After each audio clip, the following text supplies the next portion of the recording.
परमेश्वर ने कहा जो विश्वास करे और बपतिस्मा ले उसी का उद्धार हो, जो विश्वास नहीं करेगा वो दोषी ठहराया जाएगा।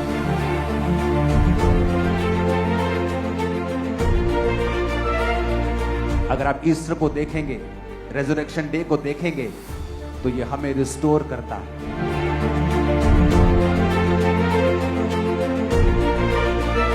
और जब यीशु मसीह मुर्दों में से जी उठे, जो पाप आदम और हवा के कारण जो डिसग्रेस औरत और आदमी की जिंदगी में आई थी, परमेश्वर ने उस डिसग्रेस को ग्रेस में बदला और सबसे पहले अपने जी उठने का समाचार उसने औरतों को दिया और कहा जाओ चेलों को बताओ कि मैं जी उठा।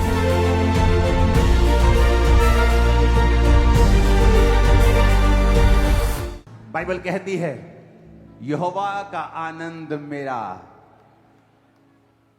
क्या है? मेरा दृढ़ गढ़ है।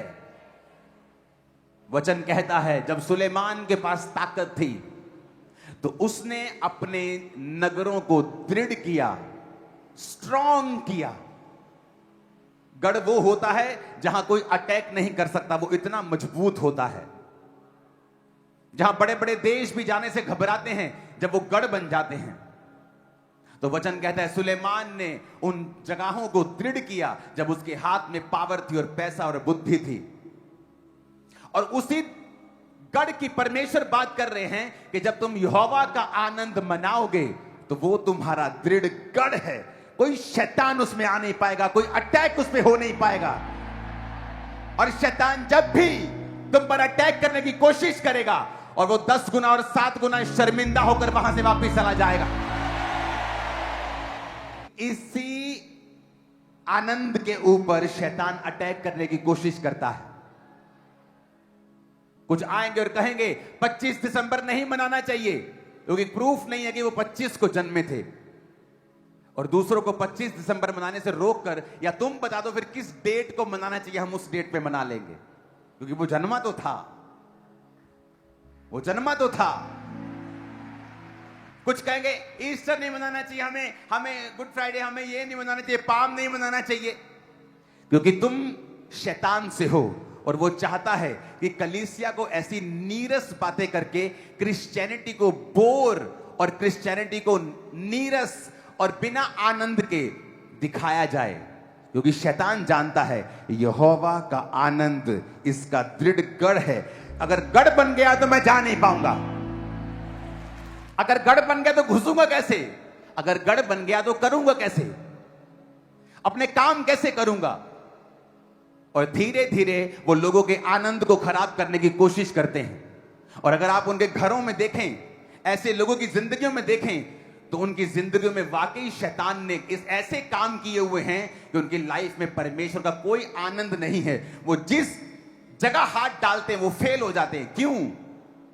क्योंकि परमेश्वर की आत्मा के चलाए अगर आप चलेंगे तो ये निशानी होगी, आप जिस काम में हाथ डालेंगे वो फलवंत होगा, उदय होगा, ब्लेस्ड होगा, आगे जाएगा। मैं लोगों को बोलता हूं आप मुझे अमेरिका में छोड़ दो, थोड़े ही महीनों के बाद वहां की चर्च सबसे बड़ी चर्च बन जाएगी।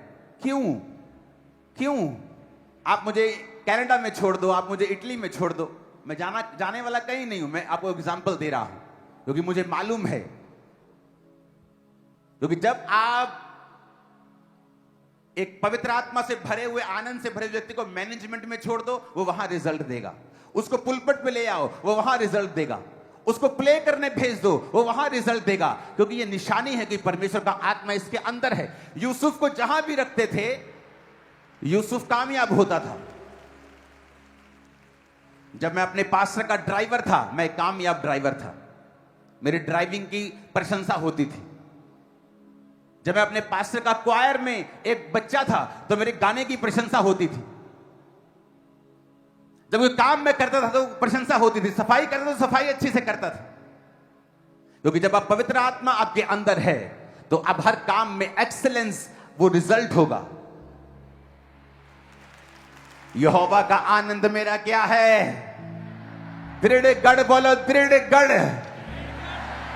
गढ़ है मेरा, बोलो क्या चीज? यहोवा का आनंद मेरा दृढ़ गढ़ है। हालेलुया। और शैतान आपके पास आएगा आपके आनंद को खत्म करने के लिए। ये कैसे करूं? लोगों को शर्म आनी चाहिए। क्रिश्चियनिटी के पास त्योहार ही कितने मनाते हैं हम, 3-4 दिन मनाते पूरे साल में, और उस पर भी शैतान अटैक करने की कोशिश करता है।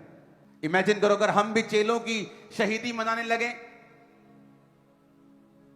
इंडिया में अगर आप बिहार चले जाओ तो उसे मिशनरी की कब्र कहा जाता है। इतने हजारों मिशनरीज ने अपनी जान दी है। अगर हम एक एक की शहीदी मनाने लगे तो लाखों शहीदियां, दिन खत्म हो जाएंगे। एक एक दिन में 1-1 लाख शहीदी मनानी पड़ेगी।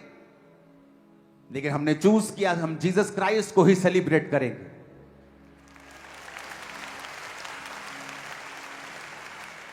कि जीसस क्राइस्ट के बारे में ही बात करेंगे। इन दिनों में जब आप गुड फ्राइडे के चीजों को देखते हैं, आप चर्च में होते हैं, प्रचारक चर्च में होता है, अपने आप को मुझे छोटा महसूस होता है जब उन चीजों को हम देखते हैं कि प्रचारक कौन है? कुछ भी नहीं। जो परमेश्वर ने कर दिया है वो कोई नहीं कर सकता। और शैतान आता है आपके आनंद को खराब करने के लिए। 25 ਨੂੰ नहीं जम्या यीशु, दिखाओ किथे जम्या 25 ਨੂੰ। फिर कदों जम्या? तू दस दे कदों जम्या, वो उदों मना लांगे। तू दस दे जम्या सी कि नहीं? हाँ हाँ जम्या सी। 25 ਨੂੰ नहीं, कदों? क्रिसमस कभी 25 दिसंबर को नहीं बोलता। क्राइस्ट मास का मतलब है क्राइस्ट का महीना। कितने मेरी बात को समझ रहे हैं? यहोवा का आनंद मेरा। जब दृढ़ गढ़ बन जाएगा तो शैतान आएगा मुक्का मारने, अंदर घुस जाऊं, पर जैसे ही घुसेगा करंट लगेगा उसको, क्योंकि दृढ़ गढ़ बन चुका है। जब आप ऐसे विश्वासियों को देखते हैं जिनके जीवन में आनंद नहीं है, जो क्रिश्चियनिटी को ऐसे प्रूफ करते हैं कि आपको सिर्फ रोना धोना ही है, बस फटे कपड़े डाल लो। जीसस क्राइस्ट का कपड़ा इतना महंगा था जो डाला था कि चिट्ठियां डालकर, बड़े बड़े जो कैदी थे उनको चिट्ठियां डालकर उसका बंटवारा करना पड़ा कि चिट्ठी डाल लेते हैं। कपड़ा महंगा था, वो बिना सीन के वो कुर्ता था, बिना सीन के, महंगी चीज थी। इसका मतलब ये नहीं आप महंगे कपड़े डालो। मैं आपको बता रहा हूं कि क्रिश्चियनिटी कड़वा घूंट पीना भी है, लेकिन वो कलेश और कड़वा घूंट छोटा है और आनंद लाखों गुना बड़ा है।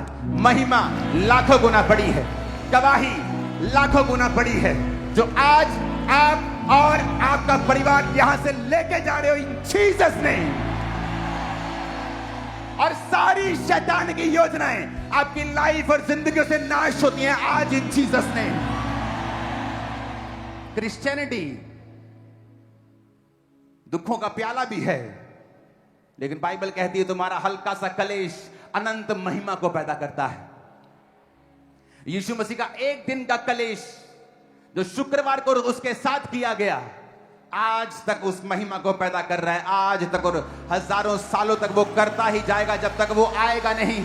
और उसके बाद भी जब वो स्वर्ग में होगा, स्वर्ग में भी हम यीशु मसीह को देखेंगे, उसके हाथों को देखेंगे जो कील ठुकवाए थे, उसके पांव को देखेंगे, क्योंकि पवित्र आत्मा ने उसके हाथों और पांव को यीशु मसीह की रिक्वेस्ट के ऊपर हील नहीं किया। हाथों और पांव के छेदों को वैसे ही रहने दिया, ताकि जब भी हम स्वर्ग में यीशु मसीह को देखें तो याद करें कि ये मेरे लिए मारा गया था, गाड़ा गया था और तीसरे दिन मुर्दों में से जी उठा था। Hallelujah, hallelujah. वो गाय को बच्चा होता है ना, तो बच्चा कई बार मर गया, लेकिन थोड़ी देर में बच्चा उठ जाता है ना, तो सब खुश होते, वो उठ गया। गाय के बच्चे पे तुम, उसके उठने पर तुम खुशी मना सकते हो, कुत्ते के बच्चे के उठने पर खुशी मना सकते हो। और तुम कौन हो बेवकूफ लोग जो ईस्टर पर यीशु मसीह के मुर्दों में से जी उठने की, और गलती नहीं लगेगी, यीशु मसीह को क्रूस पे से उतार दिया, 2-3 घंटे शायद इसमें जान थी, और 2-3 दिन बाद वो शुक्रवार शाम का मरा, शुक्रवार रात, शनिवार सुबह, शनिवार रात उसके हाथ के ऊपर नेजा मार के अंदर तक घुसा के चेक किया गया था, और अब वो जी उठा है। सुनो, आज तालियां बजाने का दिन नहीं है, आज नाचने का दिन नहीं है, आज चिल्लाने का दिन है, शाउट करने का दिन है।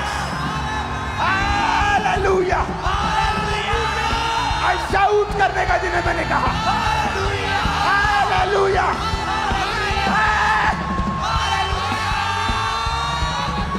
यहोवा का आनंद मेरा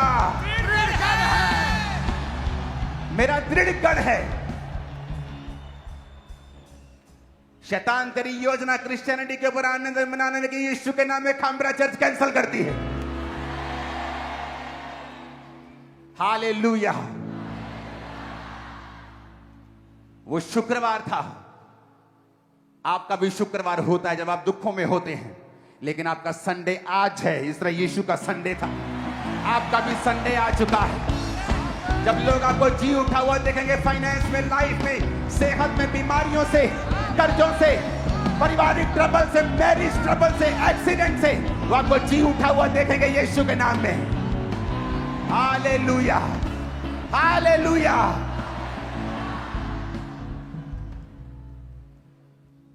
यहोवा का आनंद मेरा। तो समझ लो, जब शैतान तुमको आनंद करने से रोक रहा है, नाचने से रोक रहा है, तो समझ लो उसके पीछे एक शैतानी आत्मा है, क्योंकि वो चाहता है कि अगर तुम क्रिश्चियन बन ही गए हो तो 100 गुना फल ना लाओ। तुमको रोके 60 पे, 30 पे, उससे भी कम रोक सकते हैं तो रोक लो। और जीसस ने कहा जो 100 गुना वाले भी हैं, 60 वाले भी हैं, 30 वाले भी हैं। मैंने दुखों को सहा, डिप्रेशन को सहा, हां सहा, बीमारियों को, दुखों को, शैतान के अटैक्स को, रिजेक्शन को, फैमिली रिजेक्शन, बेस्ट फ्रेंड्स की रिजेक्शन, सब सहा। लेकिन आज जो ग्लोरी मेरी लाइफ के ऊपर है, वो उस दुख से कहीं अधिक है, कहीं लाखों गुना, हजारों गुना, करोड़ों गुना ज्यादा है। आमीन, आमीन। खुश हो के नहीं आज? नहीं, मुझे नहीं लग रहा तुम खुश हो। Hallelujah, hallelujah.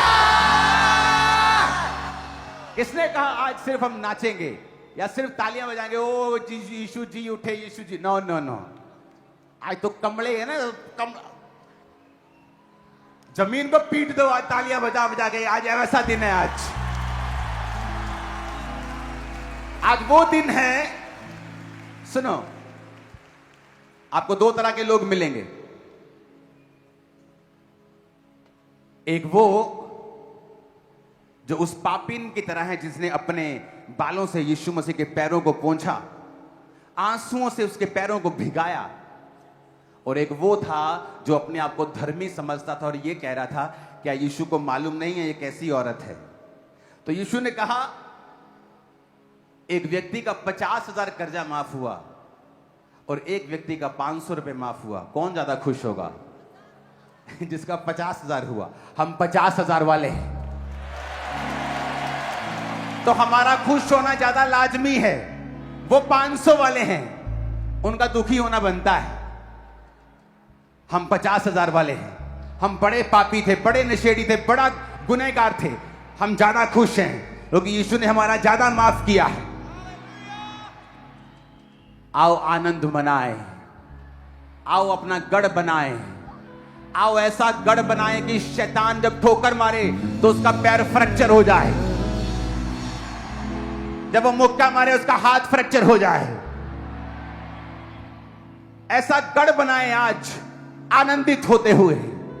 ये आनंद उनके पास नहीं जो बड़ी बड़ी दुनिया की कंपनीज में जॉब करके करोड़ों कमाते हैं, लेकिन ये आनंद आपको इस सेवकाई में मिल जाएगा जो थोड़े से पैसों पर ही सेवकाई कर रहा है, जो हर एक चीज का सैक्रिफाइस कर रहा है, क्योंकि ये आनंद उन लोगों के पास भी नहीं है। ये आनंद आपके पास है, ये आनंद मेरे पास है, ये आनंद टीम के पास है। और आमीन ऊंचे वाला चाहिए चर्च। मैं आपको प्रीच करने आज नहीं आया हूं, मैं आपको बताने के लिए आया हूं कि यीशु मसीह जी उठे हैं। ओ हालेलुया, हालेलुया, हालेलुया। अपने पड़ोसी को बोलो, यहोवा का आनंद मेरा दृढ़ गढ़ है, तो मैं तो रुकने वाला नहीं हूं और मैं आनंद मनाने वाला हूं। आमीन, आमीन। शैतान जब आपको हंसता हुआ देखता है और आनंद मनाता हुआ देखता है, वो पैरालाइज हो जाता है उसी वेले, उसी वक्त। अपने पड़ोसी से पूछो, क्या तुम्हें यकीन है कि तुम स्वर्ग जा रहे हो? देखो, जो तो लोग उदास हैं उनको तो ऐसा लगता है कि उनको यकीन नहीं है कि पता नहीं रास्ते जी प्रभु ने ला देना गड्डी चो, कहना चल थले चल तू। अगर तो मुझे पता है कि मैं स्वर्ग जा रहा हूं, अगर यीशु आज रात लेने आ जाए, आज 10 साल बाद या 50 साल बाद या 60 साल बाद,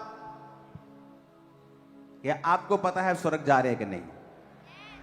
कुछ लोग आत्मिक रूप से जब बीमार हो जाते हैं उनका आनंद खत्म हो जाता है और वो पूरी कोशिश करते हैं। आप देखो, कोई व्यक्ति जब एक मैरिज में फेल हो जाता है ना, तो आप उसके पास जब बैठेंगे वो आपको यही सलाह देगा कि शादी मत करना। और जब एक व्यक्ति का जीवन आनंद खत्म हो जाता है ना, वो यही सलाह देता है कि तुम भी आनंदित मत रहना, क्योंकि जैसा कोई व्यक्ति खुद आप होता है वैसी ही बातें वो अपने मन से कहता है। ये बात नहीं है कि जिनकी शादी टूटी वो पापी हैं, मैं उनका एक्सपीरियंस बता रहा हूं, संसारिक एक्सपीरियंस, कि उनका अच्छा नहीं हुआ, सो सॉरी फॉर दैट। कोई घूमने गया, उस समय उसका एक्सपीरियंस अच्छा नहीं हुआ, ब्लॉग बना के बोलता है यहां मत आना। कईयों का अच्छा हुआ लेकिन कईयों का नहीं हुआ, तो हर एक व्यक्ति अपने एक्सपीरियंस से बोलता है, लेकिन सच्चाई कुछ और है। ऊंची आवाज में कहो हालेलुया। जब रोमी साम्राज्य के नीचे जीसस क्राइस्ट को 30 साल हुए, जब 90 साल हो गए थे, तो लोगों को यह आस थी कि प्रभु यीशु मसीह हमारा राजा बनेगा और हमें रोमी शासन से छुड़ाएगा। और इसी आस में बहुत से लोग यीशु मसीह का स्वागत कर रहे थे जब वो यरूशलेम में आए। लेकिन जब वो पकड़वा दिए गए तो लोगों को लगा कि यीशु ने हमें धोखा टाइप दे दिया है, क्योंकि हमें तो यह लगा था कि जिस तरह बाकी राजे न्यायी शाऊल दाऊद के जैसे, गिदौन के जैसे हमें छुड़ाते आए हैं, ये हमें छुड़ाने के लिए आया है। ये तो मिरेकल भी करता था, ये तो लोगों को खाना भी खिलाता था। ये तो 5000 पुरुषों को, 20,000 लोगों को खाना इसने चंद रोटियों से खिला दिया। 5 रोटियों से इतने लोगों को खाना खिला दिया, थोड़ी सी मछलियों से सभी का पेट भर दिया। तो जब उन्हें लगा कि हमारी आस पूरी नहीं हुई, तो वही लोग कहने लगे कि नहीं, ये अपने आप को छुड़ा नहीं रहा, इसने तो सरेंडर कर दिया इस रोमी साम्राज्य के सामने। तो वो कहने लगे इसे क्रूस पर चढ़ाओ। लेकिन जो लोग परमेश्वर को सच में जानते थे, वो ये जानते थे कि प्रभु यीशु मसीह राजा बनने के लिए नहीं आए हैं। बहुत बार बाइबल कहती है जब यीशु मसीह बड़े बड़े मिरेकल दिखाते थे और बड़ी बड़ी रोटियां खिलाते थे लोगों को, तो लिखा लोग उसे राजा बनाने के लिए, पकड़ने के लिए आते थे। और जैसे यीशु को मालूम होता था कि ये पॉलिटिकली मुझे इस्तेमाल करना चाहते हैं, यीशु मसीह उनके बीच से निकलकर चले जाते थे और प्रार्थना करने के लिए निकल जाया करते थे।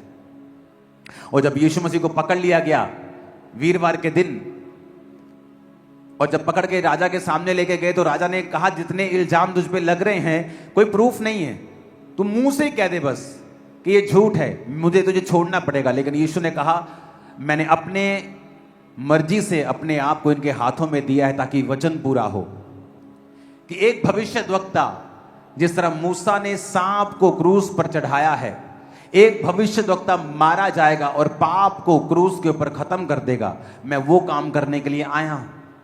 और यीशु मसीह को मारा गया, गाड़ा गया, और जब वो मर गए और जब उनको कब्र में रखा गया, ये तब की बात है, ये संडे की बात है जब प्रभु यीशु मसीह उस कब्र से जी उठे। तो उस वचन को हम पढ़ेंगे। जी उठने के बाद एक घटना होती है लूका 24 उसकी 13 आयत में। उसी दिन उनमें से 2 जन इमाउस नामक एक गांव को जा रहे थे, जो यरूशलेम से कोई 7 मील की दूरी पर था। वे इन सब बातों पर जो हुई थी आपस में बातचीत करते जा रहे थे। और जब वे आपस में बातचीत और पूछताछ कर रहे थे, तो यीशु आसपास आकर उनके साथ हो लिया, परंतु उनकी आंखें ऐसी बंद कर दी गई थी कि उसे पहचान न सके। 2 व्यक्ति यरूशलेम से 7 मील की दूरी पर यीशु की बातें करते हुए जा रहे थे। जब वो बातें कर रहे थे, प्रभु यीशु मसीह उनमें मिल गए आके, और पता वो क्या बोलने लगे? 18 आयत को पढ़ेंगे। यह सुनकर उनमें से क्लियोपास नामक एक व्यक्ति ने कहा, क्या तू यरूशलेम में अकेला परदेसी है, जो नहीं जानता कि इन दिनों में उसमें क्या क्या हुआ है? उसने उनसे पूछा, कौन सी बातें?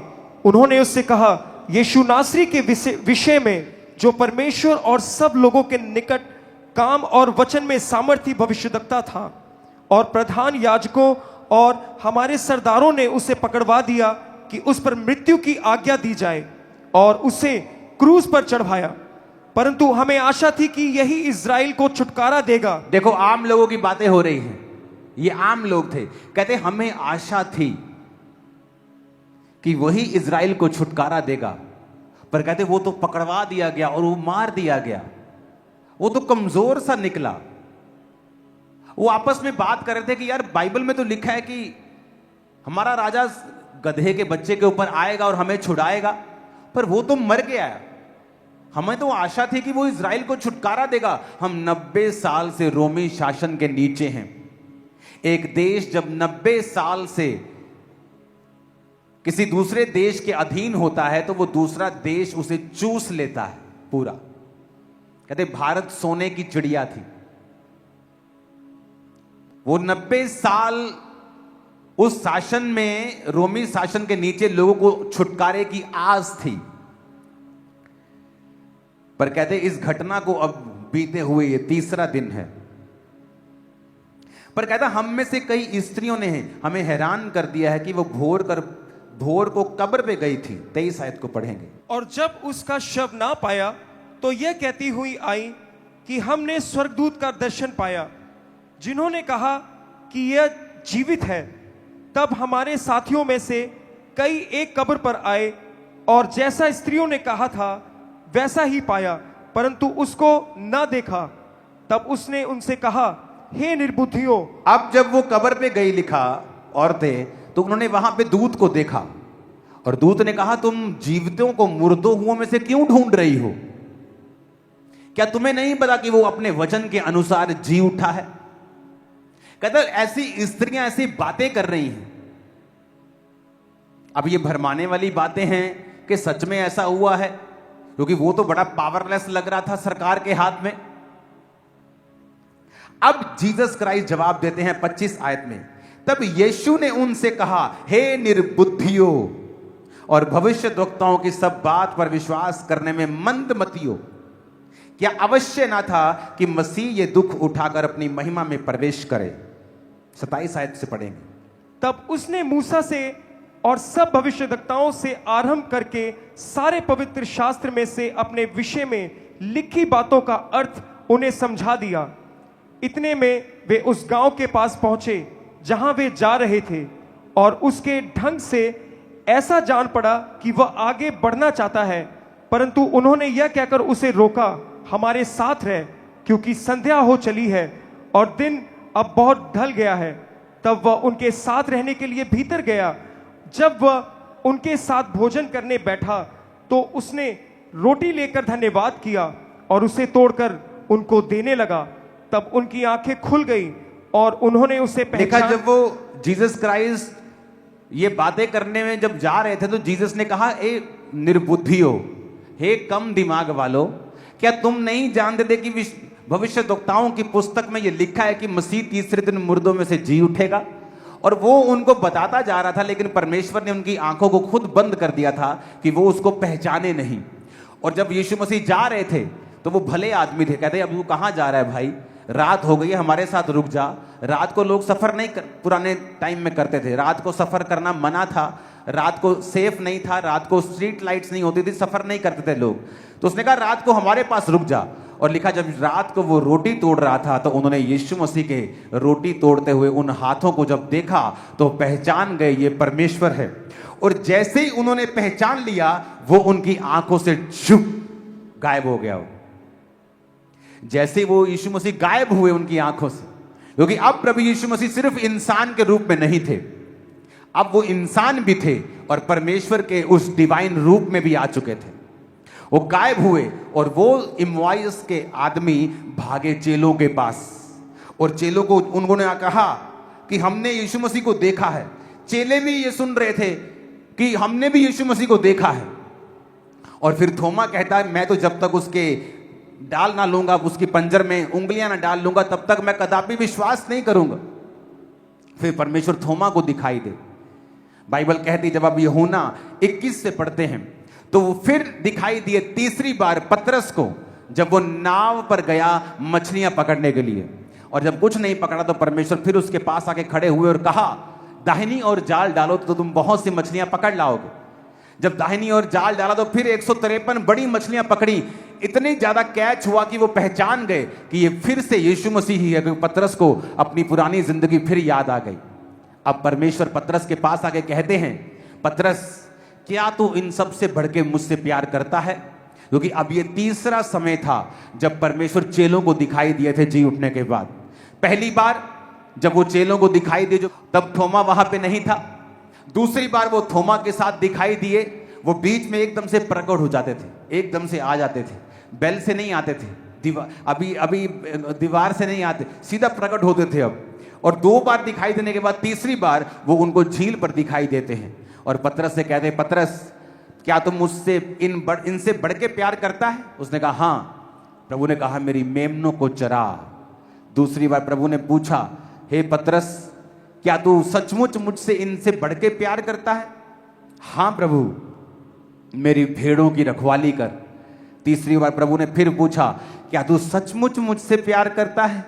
पतरस उदास हो गया, उसे लगा परमेश्वर को मुझ पे डाउट हो गया है, क्योंकि मैंने 3 बार इसका इनकार किया था। लेकिन परमेश्वर उस कर्ज को खत्म कर रहे थे जो पतरस के ऊपर उसका 3 बार इनकार करने से आया था। और इसलिए प्रभु यीशु मसीह 3 बार उसका इकरार करवा रहे थे कि हाँ, मैं तुझसे प्यार करता हूं, हाँ मैं तुझसे प्यार करता हूं, हाँ मैं तुझसे प्यार करता हूं, अब मेरी भेड़ों को चरा। जब प्रभु यीशु मसीह मुर्दों में से जी उठे तो उसने कहा, जाओ चेलों से और पतरस से कहो, क्योंकि पतरस उस समय परमेश्वर का चेला नहीं रह गया था। पतरस ने खुद अपने मुंह से कहा था, लानत हो जो इसे जानता हो, मैं इसे नहीं जानता। तो प्रभु यीशु मसीह जो आपके जब पापी थे वो तब आपसे प्यार करता है।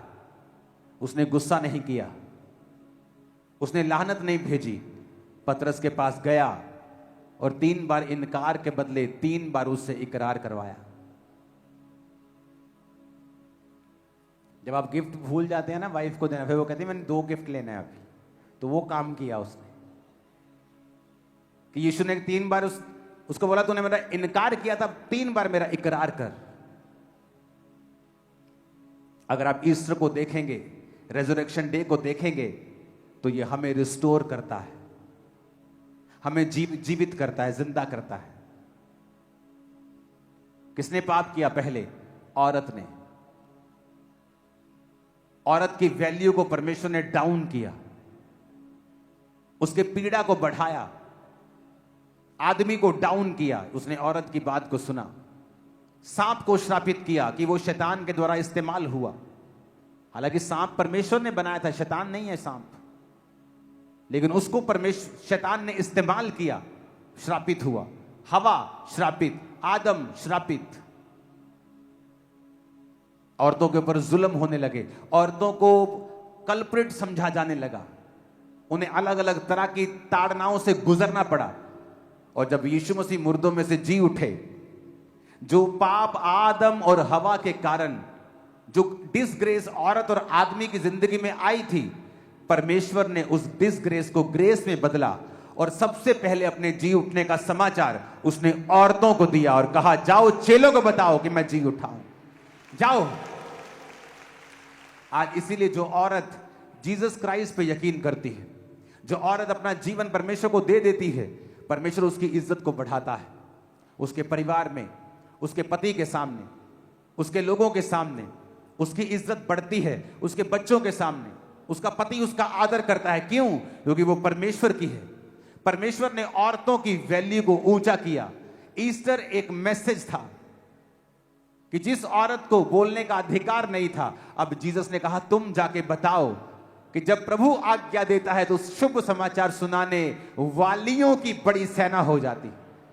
औरत की पोजीशन को परमेश्वर ने ऊंचा किया, उसकी जिंदगी के श्रापों को खत्म किया। और वो गई और उन्होंने प्रचार किया, चेलों को बताया। चेले भागते हुए गए। एक चेला तो इतना डर रहा था कि कब्र के अंदर नहीं गया, लेकिन पतरस दलेर आदमी था, वो गया भाग के कब्र के अंदर पहले और देखा कि यीशु मसीह वहां नहीं। जब वो जी उठा, आपकी आस जी उठी, आपकी आत्मिक जिंदगियां जी उठी, आपके शरीर जी उठे, आपके कैरियर जी उठे, जो कुछ मना हुआ है जब वो जी उठा, आप जी उठे।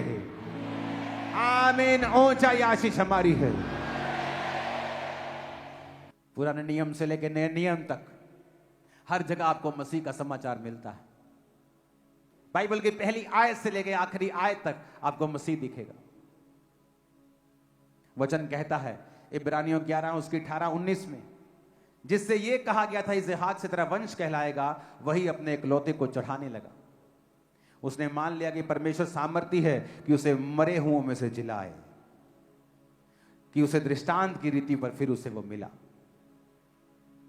जब अब्राहम को परमेश्वर ने कहा अपने बेटे को चढ़ा दे, कहता उसने कहा था इसहाक से तेरा वंश कहलाएगा, पर फिर भी मैं अपने इकलौते को चढ़ा रहा हूं, शायद ये मुर्दों में से जी उठेगा। ये एक प्रोफेसी थी कि चढ़ाएगा तो तू जरूर, पर तू अपने बेटे को नहीं चढ़ाएगा, मैं अपना बेटा दूंगा और वो जी उठेगा। इसलिए वो मेढ़ा कांटों में, झाड़ियों में फंसा हुआ मिला, और जीसस ने अपने आप को उसके साथ रखा है कि बाइबल का एक बिंदु भी, लोग कहते हैं बाइबल में गलतियां हैं, बाइबल में एक बिंदु तक की गलती नहीं। एक अगर बाइबल में किसी जगह सेमी कॉलन लगा है, उसके पीछे भी प्रचार है, उसके पीछे भी कारण है। फुल स्टॉप लगा है, उसके पीछे भी कारण है। Bible is the most perfect ग्रंथ, book in this world, most perfect. शुरू से लेके, उत्पत्ति से लेके प्रकाशित वाक्य तक हर आयत एक दूसरे को सपोर्ट करती है, जबकि उसके अलग अलग राइटर्स हैं। पवित्र आत्मा ने अलग अलग समयों के ऊपर बाइबल को लिखा है। कईयों को तो यह भी मालूम नहीं था कि पिछले राइटर ने क्या लिखा है, लेकिन जब आप बाइबल को जोड़ते हैं, आपको एक एक लाइन दूसरे के साथ मिलती हुई और अपने एक दूसरे को पूरा करती हुई आप पाते हैं। वचन में लिखा है कि परमेश्वर ने कहा जल एक जगह इकट्ठा हो जाए और सूखी भूमि दिखाई दे, तो पहाड़ और भूमि अलग हो गई। आज हजारों साल बाद वैज्ञानिक कह रहे हैं कि माउंट एवरेस्ट के ऊपर हमें समुद्र के जीवाश्म मिले हैं। कभी माउंट एवरेस्ट भी समुद्र के नीचे था। भाई तुम्हें अब मालूम हुआ है, बाइबल में हजारों साल पहले लिख दिया गया था। तब कोई साइंस नहीं थी, कोई वैज्ञानिक नहीं थे,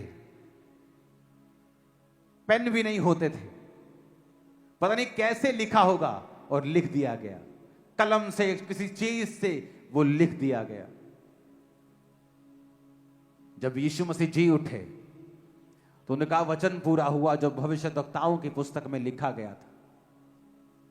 वो सारा वर्ड पूरा हुआ। जी उठने का वाक्य आप चारों सुसमाचार में पढ़ते हैं, मती में भी पढ़ते हैं, मरकुस में पढ़ते हैं, लूका में पढ़ते हैं, यूहन्ना में पढ़ते हैं, और सब जगह आपको सारी चीज दिखाई नहीं देगी। कई हिस्सा आपको मती में पढ़ने में मिलेगा, कोई हिस्सा आपको मरकुस पढ़ने में मिलेगा, और आपको मालूम होगा कि वाकई ही जो लिखने वाले थे ये पवित्र आत्मा के द्वारा ये सब चीजों को लिख रहे थे।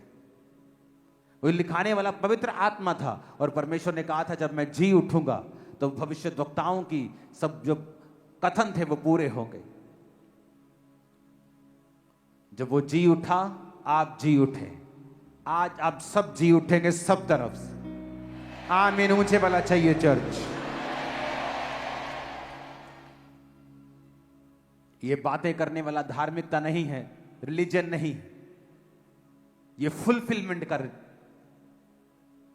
एक रिलीजन बोल सकते हो आप। फुलफिलमेंट जो हो चुकी है, जो वचन बोले गए थे उसे पूरा करने का ये टाइम था, और पूरे होते हैं वो वचन। आज जो हो रहा है दुनिया में, इसके बारे में भी बोला गया है कि राज्य पे राज्य, देश पे देश, कौम पे कौम चढ़ाई करेगी, युद्ध करेंगे लोग, इकोनॉमीज का हाल बुरा होगा, अंत में कलेश के दिन आएंगे, महाकलेश के दिन आएंगे, चुनु हुओं के कारण वो घटाए जाएंगे। अब जब इतने वचन पूरे हो चुके हैं तो ये भी वचन पूरे हो जाएंगे। ऊंची आवाज में कहो हालेलुया। यूहन्ना 14 उसकी 19 आयत में लिखा है, थोड़ी देर रह गई है कि फिर संसार मुझे ना देखेगा, परंतु तुम मुझे देखोगे, इसलिए कि मैं जीवित हूं, तुम भी जीवित रहोगे।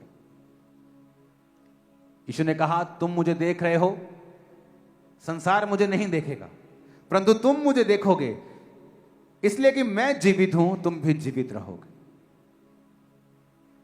तुम जीवित रहोगे सभी, तुम्हारी कोई चीज मरेगी नहीं कभी भी। जब रोज सुबह उठो तो परमेश्वर की रेजरेक्शन पावर को रिसीव करो। प्रभु तेरे जी उठने की सामर्थ्य को मैं रिसीव करता हूं, मैं चलता हूं तेरे जी उठने की सामर्थ्य में। बिजनेस पे जाने से पहले, जॉब पे जाने से पहले, पुलपिट पे आने से पहले, कि प्रभु तू जी उठा, तू जीवित है इसलिए मैं जीवित हूं। और देखो उसकी जी उठने की सामर्थ्य आपकी लाइफ में कैसे काम करती है। जिस आत्मा ने यीशु मसीह को मुर्दों में से जी उठाया, वो तुम्हारे मरे हुए शरीरों को क्यों ना उठाएगा। अगर तुमने पवित्र आत्मा पाया है, तुम्हारे बिजनेस को क्यों नहीं जी उठाएगा, सेवकाई को क्यों नहीं जी उठाएगा। आपके हाथों में पावर है। आपको रोग है, रोग वाली जगह पे हाथ रखो और कहो, मैं उसके जी उठने की सामर्थ्य को रिलीज करता हूं, रिसीव करता हूं। और देखो वो बीमारी कहां जाती है। उस बीमारी को कहो, मैं तुझे यीशु मसीह के नाम में डांटता हूं, उसकी जी उठने की सामर्थ्य से डांटता हूं। देखो वो जाती है, वो इन्फेक्शन खत्म होती है, वो रोग खत्म होते हैं, वो कलेश खत्म होता है। आमीन। ऊंचा चाहिए चर्च। हालेलुया। और जीसस ने कहा, आप जाओ, सब जातियों को ये बातें मानना सिखाओ, जो मैं तुम्हें सिखाया है सब लोगों को सिखाओ। विश्वास करने वालों में चिन्ह होंगे, वो दुष्ट आत्माओं को निकालेंगे, सांपों को उठा लेंगे, नाशक वस्तुएं उनका नुकसान ना कर पाएंगी, शैतान उनका नुकसान ना कर पाएगा। आज जो आप बीमारियों को जाता देखते हो, सालों साल जब लोगों की आस खत्म हो जाती है, दवाइयां खा लेते हैं, सब कुछ कर लेते हैं, और तब सडनली जिनकी लाइफ में जब मिरेकल होता है, उन्हें पता होता है कि ये परमेश्वर ने मेरी जिंदगी में इसे किया है। और यीशु ने क्या कहा था, मरकुस 16 को हम पढ़ेंगे। जब सब्त का दिन बीत गया तो मरियम मगदलीनी, याकूब की माता मरियम और सलोमी ने सुगंधित वस्तुएं मोल ली। 15 आयत से पढ़ेंगे। और उसने उनसे पूछा, तुम सारे जगत में जाकर सारी सृष्टि के लोगों को सुसमाचार प्रचार करो, जो विश्वास करे और बपतिस्मा ले उसी का उद्धार होगा, परंतु जो विश्वास न करेगा वह दोषी ठहराया जाएगा। परमेश्वर ने कहा, जो विश्वास करे और बपतिस्मा ले उसी का उद्धार होगा। बपतिस्मे के बिना भी परमेश्वर ने उद्धार कर दिया था। उस कैदी का, उस मौत की सजा पाए हुए डाकू का, जो उसके साथ क्रूस के ऊपर था। लेकिन आप तो क्रूस के ऊपर नहीं है, आपके पास तो समय है, आप बपतिस्मा ले सकते हैं। और विश्वास करेगा और बपतिस्मा लेगा उसी का उद्धार होगा। जो विश्वास नहीं करेगा वो दोषी ठहराया जाएगा। माएं रो रही थी जब यीशु मसीह को चढ़ाया जा रहा था क्रूस पे। उसने कहा, मेरे लिए नहीं, अपने और अपने बालकों के लिए रोवो। पता है क्यों? क्योंकि जिन लोगों ने जीसस पे विश्वास नहीं किया, वो सदूकी, फरीसी, उनके परिवार, क्योंकि यीशु मसीह के जी उठने के कुछ 3-4 दशक बाद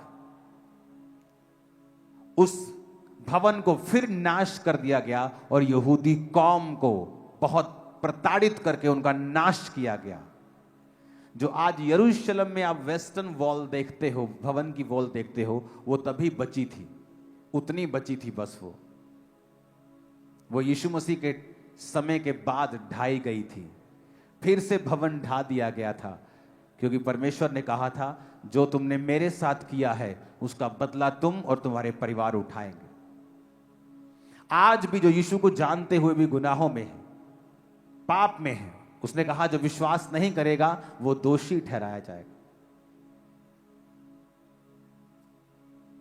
एक बात को हमेशा याद रखो, मैं अपने लोगों से बहुत बात बोलता हूं कि जब आप परमेश्वर में जीते हैं और जीते जीते बिगड़ जाते हैं, आप व्यभिचार करने लगते हैं, आप चोरी करने लगते हैं, चर्च का पैसा चोरी करने लगते हैं, आप लोगों का पैसा चोरी करने लगते हैं, आप कब्जे करने लगते हैं, आप नहीं जानते आप एक बीज बो रहे हैं। जब दाऊद ने पाप किया तो उसका असर उसके परिवार के ऊपर हुआ और उसका बेटा उसका विरोधी हो गया। जब एक आदमी पाप करता है और विश्वास में बना नहीं रहता, फिर वो अपनी जिंदगी के चारों तरफ के सर्कमस्टेंसेस को काबू नहीं कर सकता। वो काबू नहीं कर सकता अपने बिजनेस को, ये किस तरह चलेगा और किस दिन क्या अटैक होगा। वो सेवकाई कर सकता है, मिरेकल कर सकता है, लेकिन उसके बाद अटैक को काबू नहीं कर सकता। मैंने नाइजीरिया में सेवकाइयां देखी हैं जो एक आदमी ने अपनी यंग एज में शुरू की और आज वो 80-80 साल के हो गए और अभी भी प्रचार करते हैं। लेकिन कुछ ऐसे भी हैं जो आए, प्रचार किया, चंगियाई की, करेक्टरलेस हो गए और परमेश्वर ने उनको उड़ा दिया। अगर वो फिर से करेक्टर में बन जाए तो परमेश्वर फिर से उनको लेके आ सकता है, क्योंकि वो सबसे प्यार करता है, वो किससे नफरत नहीं करता। लेकिन बाइबल कहती पाप हमें डिग्रेड डाउन करता है, डिस्ग्रेस करता है। जब एक आदमी पाप करता है, चोरी करता है, प्रभु के वचन के खिलाफ चलता है, तो वो अपने जीवन की परिस्थितियों को कंट्रोल फिर नहीं कर सकता। उसकी फैमिली अटैक के नीचे जाएगी, उसका फाइनेंस, उसकी बॉडी, उसका कुछ भी वो फिर कंट्रोल नहीं कर सकता। उसे वो सारे कोर्सेस लेने पड़ेंगे जो उसने पाप से खरीदे हैं। और यीशु ने कहा जो विश्वास करेगा और बपतिस्मा लेगा उसका उद्धार होगा।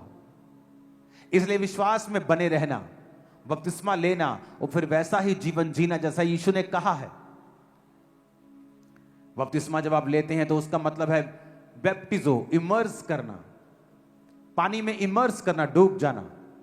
पानी के अंदर जाने का मतलब मैं अपने गुनाहों के लिए मारा गया। ये कोई धर्म परिवर्तन नहीं है। बैप्टिज्म का मतलब है जब पानी के अंदर जाने का मतलब मैं अपने आप के लिए मर गया, ये मेरी कब्र है, और जब पानी से बाहर आया तो मैं जी उठा यीशु के लिए, जिस तरह यीशु जी उठे।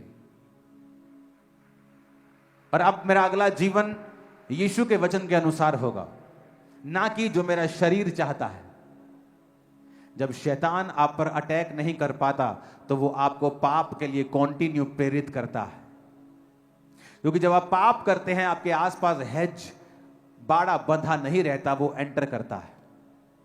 आज इसके ऊपर नियम बना लें कि आप विश्वास में रहेंगे, बपतिस्मा लेंगे, और उद्धार का मतलब सिर्फ आत्मिक उद्धार नहीं है, ये नेशनल, फिजिकल, फाइनेंशियल, स्पिरिचुअल, हर तरह का उद्धार है जो आप और आपका पूरा परिवार देखेगा इन जीसस नेम। खुदावन इस वचन के जरिए आपको सदा के लिए आशीषित करे और आपकी जिंदगियां परमेश्वर में मजबूत हो जाएं। यीशु मसीह के नाम में हम मांगते हैं।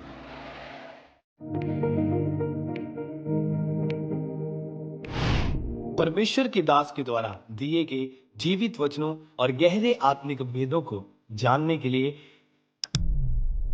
आप हमारे YouTube चैनल को अभी सब्सक्राइब करें और बेल आइकन को दबाना ना भूलें, ताकि हर एक नई अपडेट और अनाउंसमेंट सबसे पहले आप तक पहुंच सके।